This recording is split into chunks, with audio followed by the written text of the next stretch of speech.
전 현재 이제 그린 선박 연구본부에서 이제 구조 설계 해석 그리고 이제 복합 소재에 대한 이제 선체 적용 연구를 지금 진행하고 있습니다.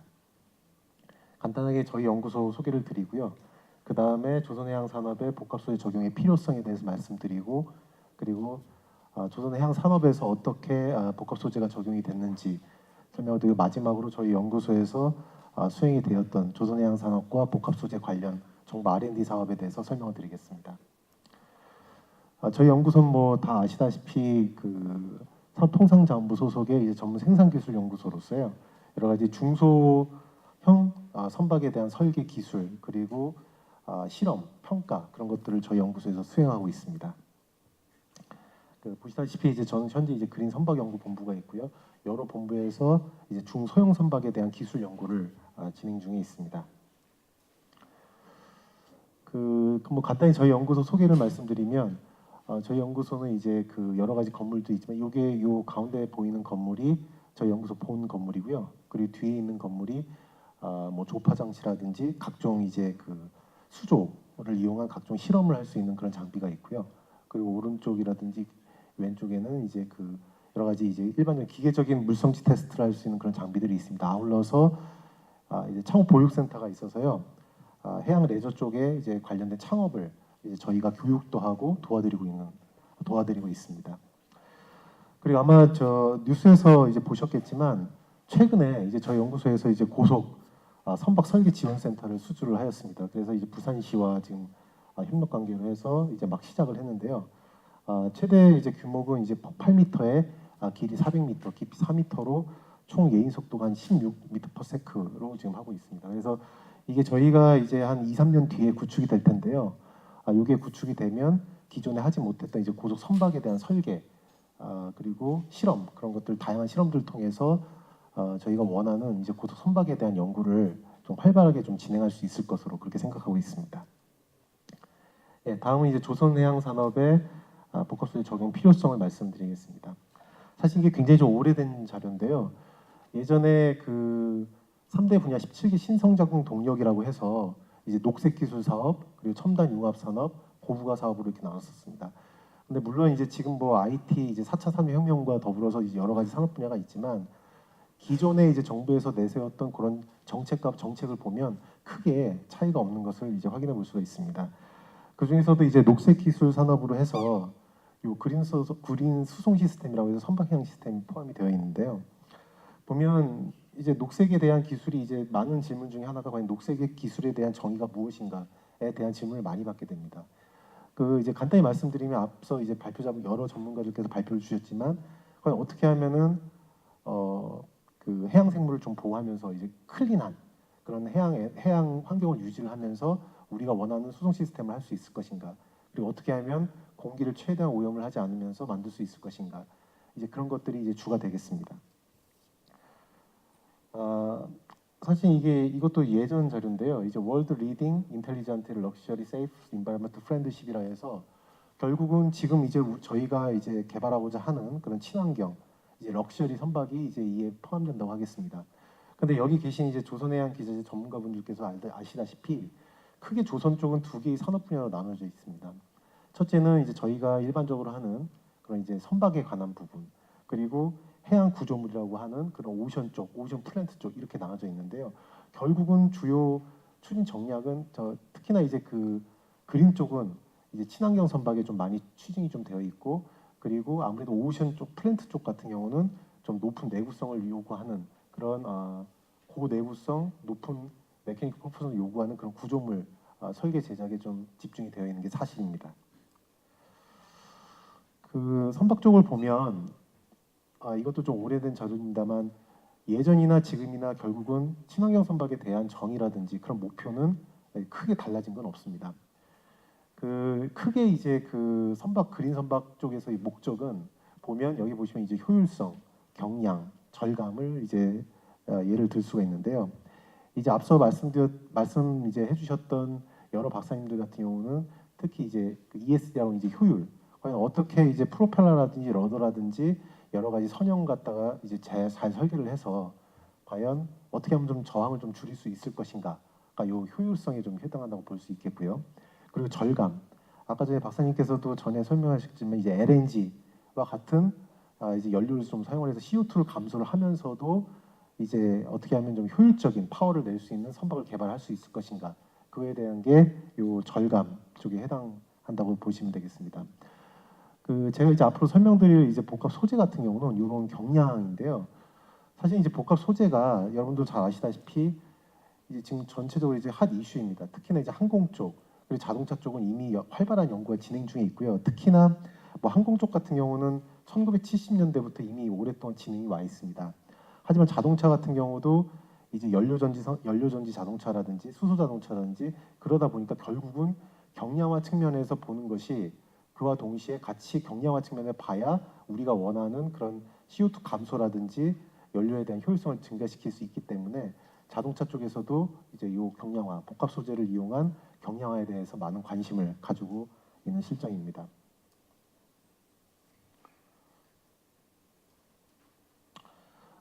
그 이제 특히나 이제 선박 같은 경우는 선박 중에서도 그 연료 효율성이라든지 속도에 대해서 굉장히 관심이 많은 배는 아마 여러분들께 잘 아시다시피 이제 컨테이너선을 예로 들 수 있을 것인데요. 보면은 이제 컨테이너 선주들한테 이 질문 던졌을 때 가장 이제 관심 있고 중요한 팩트가 뭐냐라고 질문한 사항을 보면 1위가 연료 효율성입니다.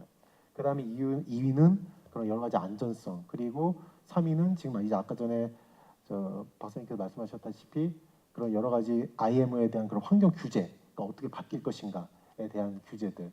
그래서 결국은 1위부터 제가 보면 7위까지 보면은 결국은 저희가 지금 이제 계속 얘기 나눴던 그런 연료 효율, CO2 감소에 대한 그런 내용들이 다 포함이 되어 있습니다.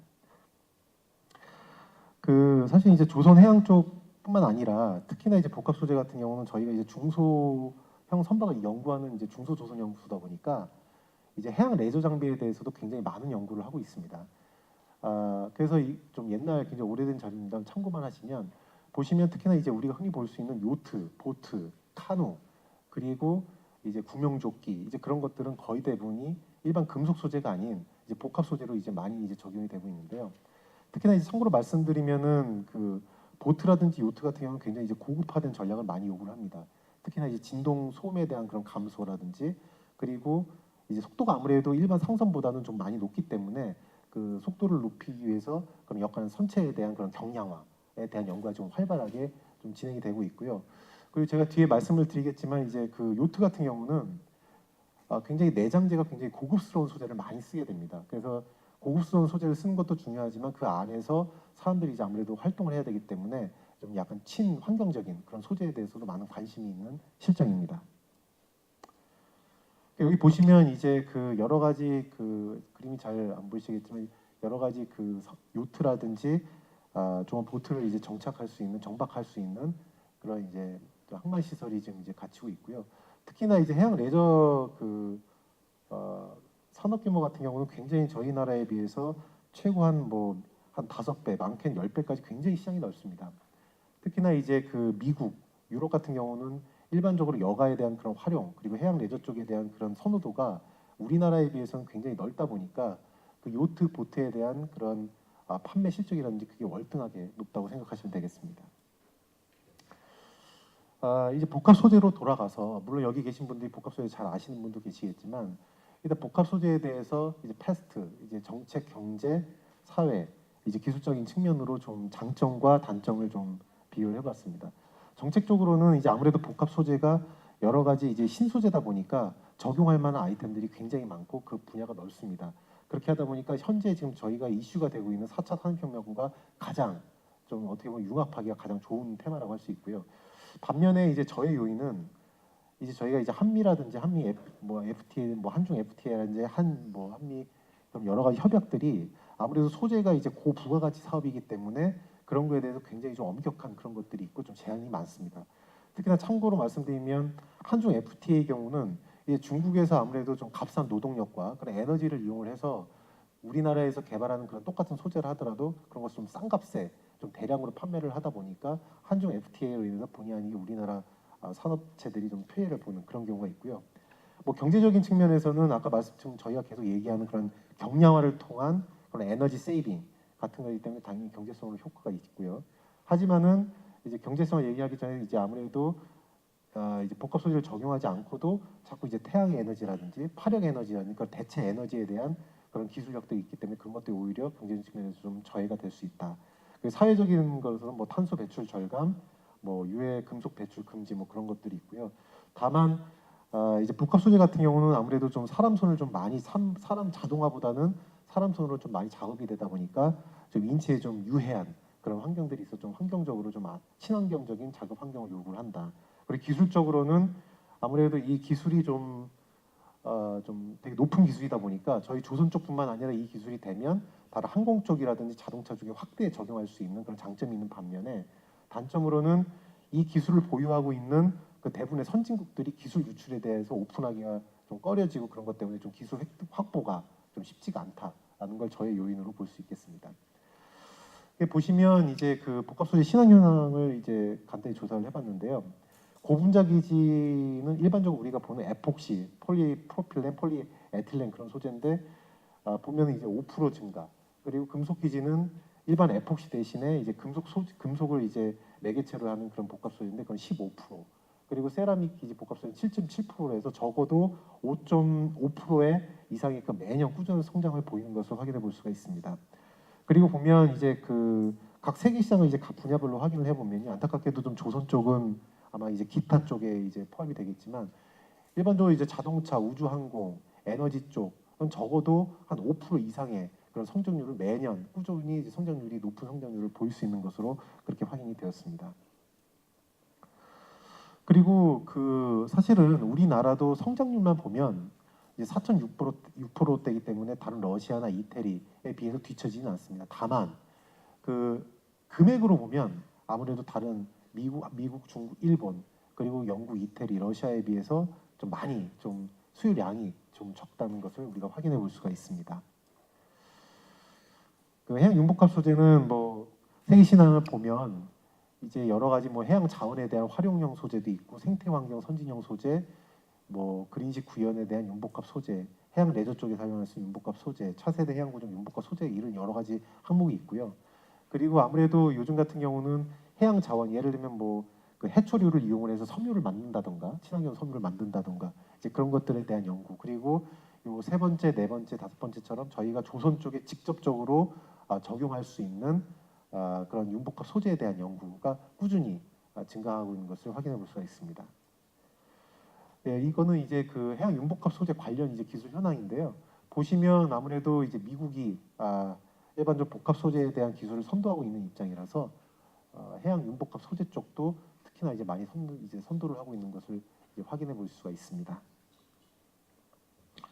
그 사실 이제 그 소재 쪽은 여러 가지 이제 적용할 수 있는 해양 쪽에 적용을 여러 가지를 할 수가 있습니다. 이제 양식 쪽, 어업 쪽, 뭐 조선, 해양 레저, 항만 쪽인데요. 특히나 저희가 이제 관심 있는 것은 제가 관심 있는 것은 이제 조선 쪽이기 때문에 복합 소재 이용해서 일반적으로 프로펠러나 이제 샤프트나 이제 러더 쪽에 좀 경량화 기술 이용해서 좀 적용을 해본다던가 아니면 좀 작은 사이즈의 배는 이제 선체 자체를 이제 복합 소재를 좀 적용을 해서 좀 경량화를 이룬다던가 이제 그렇게 이제 여러 가지 이제 소재 적용할 수 있는 분야가 여러 분야가 있다는 것을 이제 확인해 볼 수가 있습니다. 그 보면 이제 그 소재 쪽은 이제 여러 이런 소재들이 개발이 되고 하면 단지 요로 해양 이제 소재 해양 쪽에서만 좀 국한되는 것이 아니라 여기 후방 산업이 굉장히 많습니다. 뭐 참고로 말씀드리자 항공, 철도, 자동차, 이제 뭐 건설, 뭐 에너지 쪽 그리고 농업 쪽 그리고 우리가 흔히 이용하는 뭐 위생용품, 의료 산업 그렇기 때문에 단지 우리가 이제 복합 소재를 개발하는 것이 이제 우리 해양 쪽에만 좀 한정이 되어 있다 그렇게만 이제 생각하는 게 아니라 다양하게 이렇게 후속 사업이 많기 때문에 그만큼 좀 파급 효과가 크다라는 것을 이제 우리가 알 수가 있습니다. 다음 이제 구체적인 아이템으로 과연 어떤 분야에 복합 소재가 적용되어 있는지를 좀 확인을 해보겠습니다. 보시면 이제 KR 이제 특허 간이 분석인데요. 이제 그 특허를 보면 탄소 소재에 국한돼서 특허를 보면 굉장히 이렇게 좀 많은 연구가 좀 특허를 좀 출원을 하거나 등록이 되어 있는 것을 확인해 볼 수 있습니다. 특히나 이제 선박 같은 경우는 아무래도 헐 쪽, 그러니까 이제 기본 배 껍데기라고 하는 헐 쪽에 좀 관심이 많다 보니까 그거에 관련된 저 특허가 이제 좀 많은 걸 확인해 볼 수가 있고요. 그 다음이 이제 프로펄션 시스템이라고 해서 이제 추진 부품, 그 다음이 이제 뭐 방음 방진제, 그리고 계류, 해양 구조물 이렇게 나와 있는 것을 특허 분석을 통해서 알 수가 있습니다. 그리고 이제 그럼 어느 분야에 이제 복합 소재 적용에 대해서 많이 생각을 했느냐 봤더니 아무래도 이제 복합 소재와 금속 소재가 달리 이제 비금속 소재다 보니까 해양 이제 솔트 워터에 대한 그런 내식성이라든지 그런 내마모성이 굉장히 좋습니다. 그래서 그거에 관련된 특허가 이제 최소 이제 대부분 50% 절반 이상을 차지했고요. 그 다음이 이제 강도 경량화에 대한 그런 특허가 확인이 되었습니다. 그거는 이제 선박 쪽에서 이제 주로 좀 특허가 좀 많이 집중되어 있고요. 해양 구조물 쪽 같은 경우는 대부분이 아무래도 장시간 이제 내식 내마모에 대한 관심이 있다 보니까 내식 내마모에 대한 특허가 좀 주가 되는 것을 확인해 볼 수가 있었습니다. 사실 조선해양 이제 그 선박은 굉장히 융복합하기가 굉장히 좋은 구조물입니다. 어떤 형태든지 이제 배가 일단 길고 그리고 끊임없이 어느 이제 파랑에 의한 운동 에너지에 계속 배가 움직이기 때문에 우리가 이만 좀 에너지만 좀 잘 활용할 수가 있으면 굳이 우리가 에너지를 어떻게 만들기보다 에너지를 끌어쓰는 것보다도 배 자체를 통해서 에너지 제너레이터의 역할을 할 수 있지 않을까 그런 생각을 좀 하고 있습니다. 보시면 이제 뭐 여러 가지 제가 말씀드렸지만 탄소전도 굉장히 종류가 많습니다. 뭐 에너지 효율화해서 탄소전력 복합 소재 나노클레이가 있고요. 저장 쪽에서는 이미 우리가 그 배터리에 많이 쓰이고 있죠. 그리고 리튬 이온 연료 전지형 복합 소재 그리고 환경 쪽에서도 보면 탄소 나노 튜브를 이용한 그런 뭐 인듐이라든지 그런 거의 대체 경량화 그리고 기능성 표면 소재 그래서 물에 대한 그런 투과성이라든지 그런 저항성을 좀 떨어뜨려서 멤브레인 표면을 굉장히 매끄럽게 해서 좀 저항을 줄인다던가 그런 식으로 해서 여러 가지 좀 다양한 분야에 적용 가능합니다. 요거는 이제 제가 그 과연 각 소재별로 복합 소재와 이제 금속 소재와의 그런 경량화를 비교했는데 우리가 흔히 경량화 소재라고 하는 알루미늄 대비 보면 복합 소재는 거의 한 55%에서 한 절반 가까이 경량화를 이룰 수 있는 것을 확인해 볼 수가 있습니다. 그래서 그러면 소재가 이제 여러 가지 있다고 말씀드렸죠. 구체적인 설명을 드리면 제가 디테일하게는 좀 시간 관계상 말씀을 드리지 않겠고요. 여기 보시면 뭐 피에조나 뭐 마그네틱 스트리프, 뭐 셰인 메모리, 폴리머 이렇게 각자 이제 그 여러 가지 특성이 있는 고유의 특성이 있는 소재들이 있습니다. 그러면 그걸 가지고 항상 에너지를 가지고 있고 에너지를 발생시킬 수 있는 선박에 이 특성에 맞춰서 좀 적용을 한다고 하면은 우리가 오히려 에너지를 쓰는 기구로서가 아니라 어떻게 보면 에너지를 발생시키고 디바이스를 할 수 있는 거대 구조물로서도 좀 생각을 바꿔서 생각해 볼 수 있겠다. 예, 그렇게 좀 의견이 되고 있습니다. 이렇게 보시면 이제 그 배 같은 경우도 보면 이제 복합 소재 이미 GRE 파이프 같은 경우는 유리 섬유를 이용해서 많이 적용을 되고 있고요. 그리고 배 같은 경우는 뭐 이제 데크하우스라는 슈퍼 스트럭처 쪽 그리고 뭐 드라이브나 이제 프로펠러, 러더 같은 경우가 이제 많이 이제 복합 소재 적용에 대한 연구를 소형 선박 같은 경우는 이제 활발하게 연구가 진행되고 있고요. 그리고 해양 같은 경우는 이제 라이저 파이프라든지 여러 가지 이제 파이프라든지 이런 구조물, 기본 트러스 구조물에도 소재를 이제 복합 소재 적용을 해서 경량화에 대한 연구가 많이 진행이 되고 있습니다. 요트 같은 경우는 아까 말씀드렸다시피 굉장히 활발하게 많은 분야에서 되고 있는데요. 이제 배 선체에서부터 시작해서 이런 이제 마스트, 돛대라고 하는 마스트, 그리고 세일링 이런 분야에서 와이어 이런 분야는 이미 활발하게 복합 소재가 많이 적용이 되고 있습니다. 그리고 오른쪽 같은 경우는 이제 프랑스에서 이제 개발한 이제 그 좀 형상이 좀 특이한데요. 그런 이제 탄소섬유로 개발한 이제 고급 요트를 보실 수가 있고요. 그리고 아까 저 앞서서 이제 터그보트에도 말씀드렸지만 이제 리포트용으로 해서 이제 아라민 섬유나 이제 탄소섬유를 이용해서 이제 이런 튜브들을 여러 가지 좀 다양하게 제작을 하고 있습니다. 그리고 아까 전에 말씀드렸다시피 요 세일링 요트 요 천을 이런 여러 가지 섬유를 이용해서 직조를 해서 만들고 있습니다. 그리고 사실은 이제 그 해양 레저 같은 경우는 가장 꽃은 해양 레저 스포츠 중에 가장 꽃은 아메리카컵스 경주용 요트입니다. 이게 몇 년 전만 해도 아마 보신 분들도 있을 텐데요. 팀 코리아라는 팀이 있어서 굉장히 활발하게 경주에 참석을 했는데요. 사실 이 아메리카 경주에 쓰이는 이 배 전체가 요 세일링 요 날개를 빼놓고 다 탄소섬유로 되어 있습니다. 저도 실제로 요 경기를 이제 실제 가서 선수들이랑 얘기를 하고 선체를 직접 들어볼 기회가 있었는데요. 이게 좀 보면 되게 무겁게 생겼는데 한 2명이면 들 수 있겠더라고요. 근데 이렇게 되기 위해서는 일반적으로 설계 해석에 대한 그런 기본 기술뿐만 아니라 제조 기술, 성형 기술이 복합적으로 좀 활발하게 좀 이루어져야 되는 그런 이제 좀 어쩌면 좀 챌린저블한 그런 연구 테마라고 할 수 있겠습니다. 좀 간단하게 좀 저희 연구 좀 사업을 말씀드리겠는데요. 흔히 저희가 이제 R&D 사업을 할 때 흔히 이제 복합 소재에 관련된 이런 소재 전문 분야 기관들, 그리고 이제 시제품 설계라든지 성형 건조 제작을 할 수 있는 성형 건조, 성능 평가를 할 수 있는 기관으로 크게 나눠지고 있습니다. 그래서 요거를 가지고 이제 저희가 이제 여러 가지 많은 사업을 지금 진행 중에 있는데요. 특히나 이제 2021년도까지 이제 좀 조선해양 규정을 만족한 섬유기반 복합 소재라고 해서 이제 그 윈드월이라든지 블라스트월, 그리고 헬리데크의 구조물을 지금 복합 소재로 하는 작업을 지금 하고 있습니다. 지금 4차년도 연구가 진행 중이고요. 아마 올해가 끝나면 구체적인 구조물을 좀 전시할 수 있지 않을까, 결과물 낼 수 있지 않을까 그렇게 생각하고 있습니다. 그리고 임펠러, 이제 해수 펌프에 들어가는 임펠러를, 요 오른쪽에 보이는 요 임펠러를 복합 소재를 이용을 해서 좀 제작을 하는 연구가 진행이 됐고요. 그리고 아까 말씀드렸던 앞에 보였던 그런 여러 가지 윈드 서핑이라든지 리보트, 경주형 모트, 모터보트도 저희가 요 3년 동안 스포츠 레저, 해양 스포츠 레저 장비를 개발이라는 주제로 진행했었습니다. 그리고 이제 아무래도 이제 그 성형에 대한 그런 이슈가 있다 보니까 고속 성형에 대한 그런 이슈도 여러 기관들과 좀 연구가 진행이 됐었고요. 그 다음에 이제 아라미드 섬유를 이용해서 10m짜리 요트 배를 연구하는 진행을 이제 2012년도에서 14년도까지 진행이 되었습니다. 예, 그리고 아까 전에 말씀드렸듯이 이제 해양 요트에서 흔히 쓰이는 돛대라고 하는 그 돛대, 이제 마스트라고 하는 부품을 이제 복합 소재를 이용해서 이제 아래 그림 같이 제작 및 연구를 좀 진행한 효과가 있습니다. 예, 이상입니다. 좀